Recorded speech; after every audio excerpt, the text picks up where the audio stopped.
respects. Menifee brought in the memorial, the wall that heals. So let's go check it out. Keep the voice low, show some respect. Great opportunity to see this. Wow, it's massive. It's almost painful when you see it. Can't wait to read all this. This looks phenomenal. Look at that, very emotional, very intense. Definitely come check it out before it goes away. Amazing bike, amazing memoriam.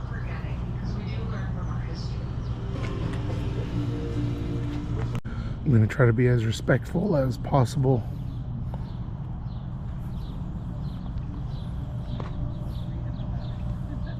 There's over 60,000 names on this.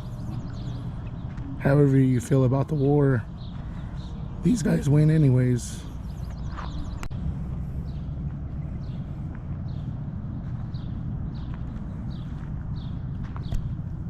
And I remember the artist, if you go to the real one, you know, it signifies how, and this was a 10-year war, it gets, you know, we go deeper and deeper and deeper before we get out, and it goes back to being skinny.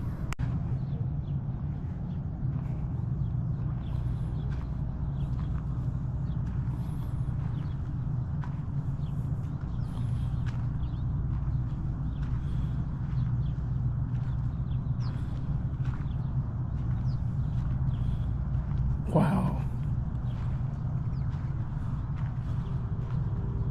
Each column's just name after name after name. These are people that actually died. Here's the peak.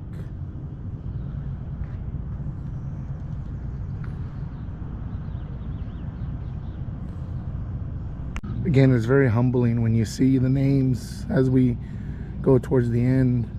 There's still name after name after name right next to each other. I mean, it became senseless, if you will, right towards the early to mid 70s, right before we got out. Another final shot. Again, beautiful memorial. So glad they have this traveling.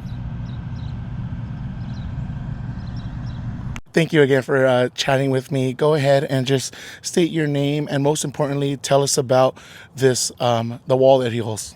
Good morning. My name is Angie. I'm a volunteer with the Vietnam Veterans Memorial Fund. This is the only wall that is a replica, that is a traveling replica, 3/4 size, that is affiliated directly with the wall in Washington, D.C. The original wall was commemorated in 1982. This one has been around, I believe, since 1996. There are a number of traveling replica walls. As I said, this is the only one that is directly affiliated with that one, and it also has a mobile education center. Right, and I was just checking out the lots to read, lots of information, and most importantly, what do you feel the community needs to take when visiting this memorial? It's my understanding that this is to make sure that we never forget those who gave their lives in service to our country.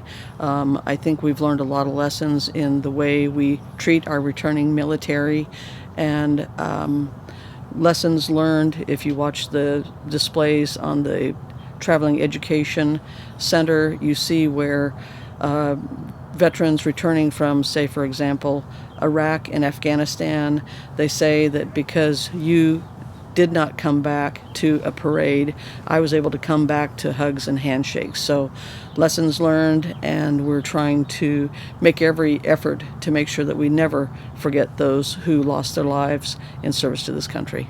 Absolutely, and I like the fact that you kind of tie it back into the current generation and our warriors that are coming back in this next war, and what we need to do in order to treat them right and also never forget.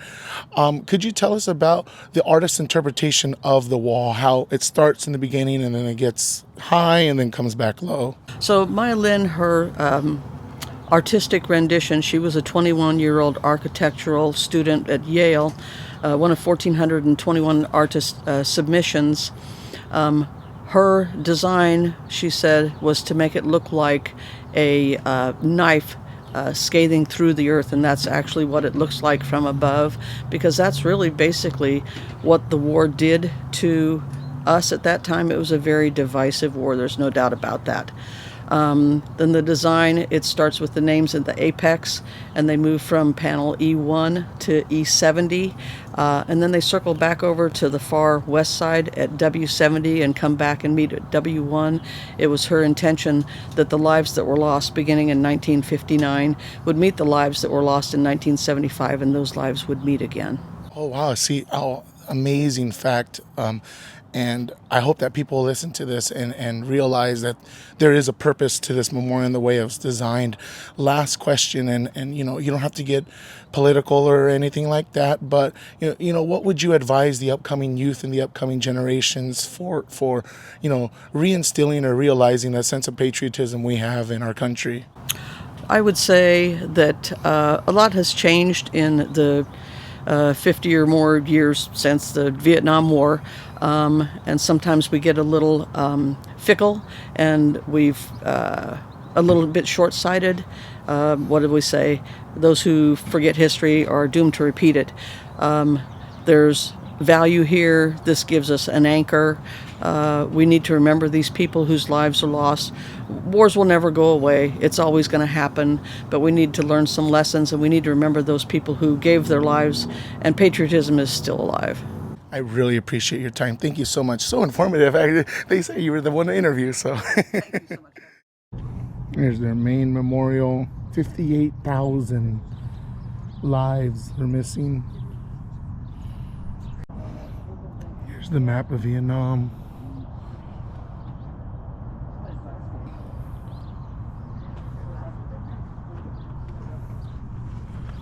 You see all the tactical movements.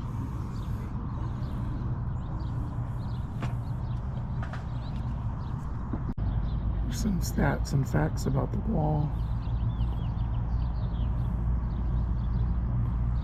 Wow, 1,500.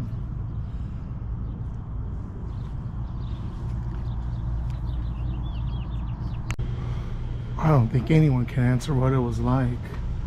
You had to be there, man. Look at those pictures.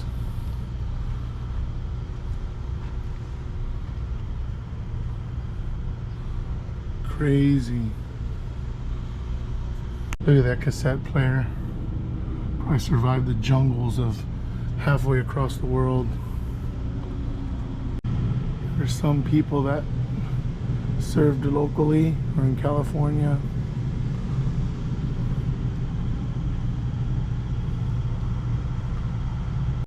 Wow, and to think this is a timeline.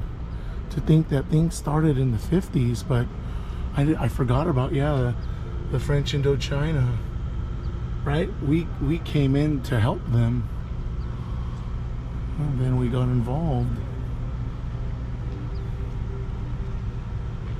Again, this is the most famous part. This is where we lost a lot of lives. Late 60s, early 70s. When we left, communists took over. Right here. They were reunited. Crazy. All the amazing service flags. Let's check these out along with the aero-specific vehicles. Wow, this is like straight out of the movies, man.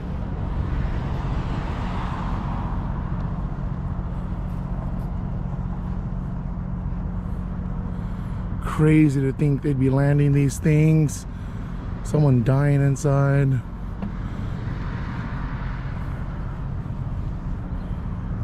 Wow, crazy. Hey, car channel, finally found a car. Jeep, you know me, I love my Jeeps. Crazy.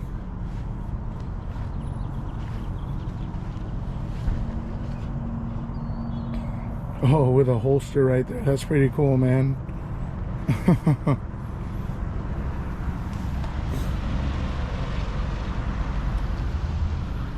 Check this out. The Barrett M2, right? In the top. Freedom isn't free. Ain't that the truth? Wow. Era specific M16, 50 cal. This is it right here. Really, really glad that they brought this. I learned so much just doing more than what I remember from high school. I remember studying the artist, so I kind of knew a little bit about the design of the actual wall, but just reading the educational center with the bus and all the facts of a very intense war that I forgot started extremely early 50s. You know, I mean, we were still in Korea at the time, but I hope that everyone gets a chance to see this. I know it's not car related. I got a little bit of car stuff, Jeeps, right? But thank you guys for watching. Again, take the time. If this is ever in your local city or local town, go check it out. Or if you can go to the real one, even better. We'll catch you guys in the next one. See ya.